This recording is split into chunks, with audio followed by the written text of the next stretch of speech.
Një aksident I rënd rrugor është shënuar mëngjesin e kësaj të premte rreth orës 8 në aksin Lezhë-Shkodër në vendin e quajtur Gocaj.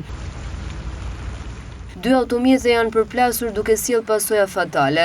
Në aksident u përfshin një automjet tip Benz me drejtues 53 vjeçarin me iniciale PF, si dhe një mjet tjetër që drejtohej nga shtetasi me iniciale FL. Si pasojë e përplasjes së fortë kanë humbur jetën drejtuesi I automjetit Benz, si dhe pasagerja që ndodhej me të, bashkëshortja e tij, 45 vjeçaria me inicialet F. Në automjetin tjetër udhëtonin bashkëshortja e shtetasit FL dhe 2 fëmijët e tyre të mitur, 6 dhe 2 vjeç.